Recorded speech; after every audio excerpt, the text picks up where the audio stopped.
రేయ్, ఎప్పటికైనా రూపం నాదిరా. నేను తాళి కట్టిన నా భార్య. ఎవరు ఎన్ని ఎత్తుగడలు వేయాలని చూసినా చివరికి దేవుడు ఎక్కడ ఎవరిని చేర్చాలో వాళ్ళని చేర్చుతాడు. నువ్వు అమ్మాయి గారిని దక్కించుకోవటం కోసం ఎన్ని ఉపాయాలు పన్నావో అలా జరిగిందా? జరగలేదు. పైగా నేను అమ్మాయి గారి మెడలో తాళి కట్టాను, కానీ నువ్వు చేసిన కుట్రల వల్ల అమ్మాయి గారికి దూరంగా ఉండొచ్చేమో, కానీ తాళి అనే బంధం, నేను కట్టిన తాళి అమ్మాయి గారి మెడలో ఇప్పటికీ ఉందంటే ఏంటది అర్థం? అర్థం కాలేదా ఏంటో అని ఈ విధంగా అనగానే అలానే గౌతమ్ షాకింగ్గా చూస్తూ ఉంటాడు. ఇప్పటికైనా అర్థం చేసుకో, అమ్మాయి గారి మెడలో నేను కట్టిన తాళి ఉన్నంత కాలం నా అమ్మాయి గారు నాకే సొంతం అని విధంగా అంటూ అక్క నుండి వెళ్ళిపోగానే, రేయ్ రాజు, బెడిసి బెడిసి బాగానే పడుతున్నావు కదరా, చెప్తాన్రా.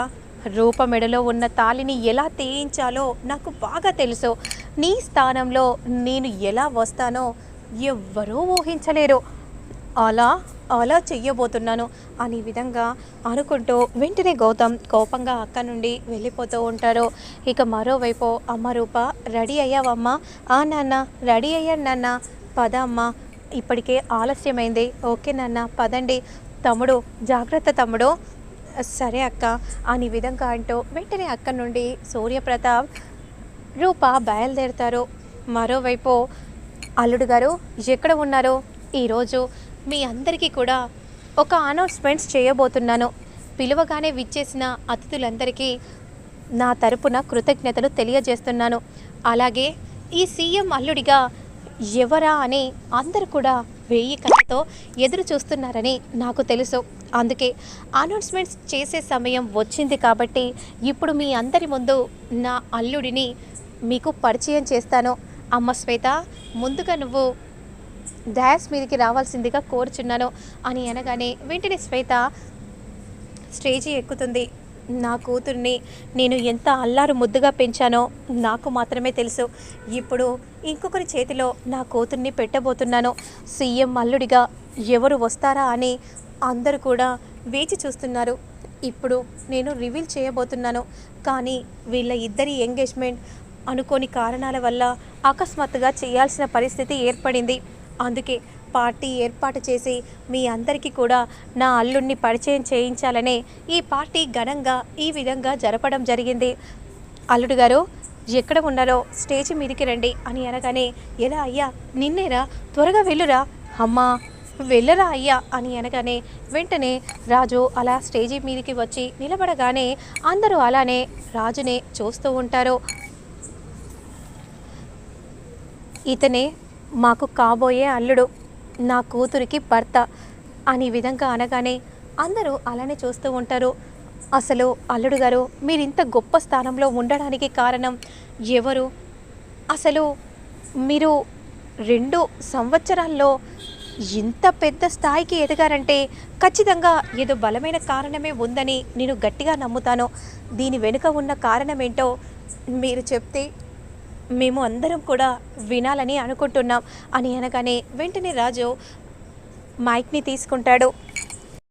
ఇక అదే సమయానికి ఆటో వచ్చి ఆగుతుంది. వెంటనే రూప, ప్రతాప్ నడుచుకుంటూ ఫంక్షన్ వైపు వస్తూ ఉంటారు. ఇక రాజు మాత్రం ఈ విధంగా మాట్లాడుతూ ఉంటారు. ఎవరైనా కూడా లైఫ్లో ఒక మంచి పొజిషన్లోకి వచ్చారంటే అందులో ఎవరో ఒకరు ఖచ్చితంగా ఇన్స్పైర్ చేసే ఉంటారు. అన్నిటికీ మించి నేను ఒక మనిషిని చూస్తూ పెరిగాను.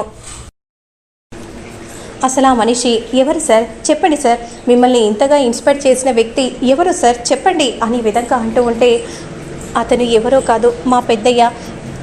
నేను మా పెద్దయ్య గారి ముందు పిఏగా పనిచేశాను, సూర్యప్రతాప్ గారు అని విధంగా చెప్పగానే ఆ మాట విన్న సూర్యప్రతాప్ ఒక్కసారిగా షాక్ అయిపోతారు. ఇక రూప మాత్రం అలానే షాకింగ్గా చూస్తూ ఉంటుంది. అంతలో సూర్యప్రతాప్ రాకని చూసిన రాజు కూడా షాక్ అయిపోతాడు. వీడేంటయ్యా ఇక్కడ కూడా పెద్దయ్య పెద్దయ్య అంటూ అతనే కారణమని చెప్తున్నాడు. నిజంగా నువ్వు ఒక రకంగా ఆలోచించే ముత్యాలు, పెద్దయ్య గారే కదా మనం ఇంత ఎత్తుకు ఎదిగామంటే అని విధంగా అనగానే ముత్యాలు కోపంగా చూస్తూ ఉంటుంది. అప్పుడు వెంటనే అంటే సీఎం వల్లుడిగా రాజునా మా అమ్మాయిని మోసం చేసి ఇంకొక పెళ్ళికి సిద్ధపడ్డాడు అనే విధంగా సూర్యప్రతాప్ మనసులో అనుకుంటూ కోపంగా చూస్తూ ఉంటాడు. ఇక రూప మాత్రం బాధపడిపోతూ ఉంటుంది. ఎలా అయితే నాన్న చూడకూడదని అనుకున్నానో ఇప్పుడు నాన్న అలాగే చూశాడు, ఇప్పుడు రాజుపై మరింత కోపంగా ఉంటాడు అనే విధంగా అనుకుంటూ అలా చూస్తూ ఉండిపోతుంది రూప. నాన్న ఇక్కడి నుండి వెళ్దామా వద్దమ్మా రూప, ఇక్కడి వరకు వచ్చి మనం వెళ్తే బాగుండదు, ఎందుకంటే సీసీటీవీ ఫుటేజ్లో మన రాక అందరికీ తెలిసిపోతుంది కాబట్టి పద అమ్మ అని అంటూ వెంటనే ఇక అక్క నుండి వెళ్ళి కూర్చుంటారు. అంతలో సీఎం చూసి సూర్యప్రతాప్ గారు విచ్చేశారా, అలాగే నా కూతుర్ని అల్లుణ్ణి ఆశీర్వదించడానికి రండి అని అనగానే కోపంగా సూర్యప్రతాప్ స్టేజీ ఎక్కుతాడు. రాజు మాత్రం షాకింగ్గా చూస్తూ ఉంటే రూప మాత్రం నిలబడి అలానే చూస్తూ ఉంటుంది. అప్పుడు వెంటనే శ్వేతను అలా అక్షంతలు వేసి ఆశీర్వదించబోతూ ఉండగా రూప పక్కనే ఉన్న లైట్స్ ఒక్కసారిగా లైట్స్ మెరుస్తూ ఉంటాయి. రాజు చూసి షాక్ అయిపోతారు. వెంటనే రాజును ఆశీర్వదించబోతూ ఉండగా అదే సమయానికి రూప అనే విధంగా అంటూ వెంటనే వెళ్ళి రూపని గట్టిగా పట్టుకోగానే ఇద్దరు కూడా క్రింద పడతారు. ఆ లైట్స్ ఒక్కసారిగా పేలిపోతాయి. అందరూ షాకింగ్గా ఎరా రాజు ఏమైందిరా, ఎరా అయ్యా ఏమైంది అని అంటూ అందరూ కూడా వస్తూ ఉంటే అమ్మ రూప అనే విధంగా అంటూ వెంటనే రాజు మీద పడిన రూపని అలా తీయబోతూ ఉండగా తన తాళి రాజు చైన్కి అంటుకుంటుంది. తీయలేకపోతారు ఇద్దరు కూడా. అలా ఒకరినొకరు చూసుకుంటూ ఉంటే సూర్యప్రతాప్ మండిపడిపోతూ ఉంటారు. ఏయ్ ఏం చేస్తున్నావు నువ్వు అని శ్వేత అంటూ ఉంటే వెంటనే శ్వేత మాత్రం తన తాళిని తీయడానికి ప్రయత్నం చేస్తూ ఉంటే తన తాళిని మాత్రం తీయలేకపోతుంది. ఇక వెంటనే ముత్యాలు మాత్రం ఒక్క నిమిషం అని అంటూ వెంటనే తీయగానే పద అమ్మ రూప నీకేం కాలేదు కదా నాన్న, నాకేం కాలేదు నాన్న అనే విధంగా అంటూ వెంటనే వెళ్ళి కూర్చుంటారు. అల్లుడు గారు మీకు కూడా ఏం కాలేదు కదా, నాకేం కాలేదు అనే విధంగా రాజు అంటూ ఉంటే అసలు నా కూతురి మెడలో తాళి కట్టి ఇంకొకరి మెడలో తాళి కట్టడానికి సిద్ధపడ్డా, ఇలాంటి వాడిని నేను నమ్మనా, ఎన్నాళ్ళు పిఏగా నా పక్కన పెట్టుకున్నానా అని సూర్యప్రతాప్ అనుకుంటూ కోపంగా రగిలిపోతూ ఉంటాడు.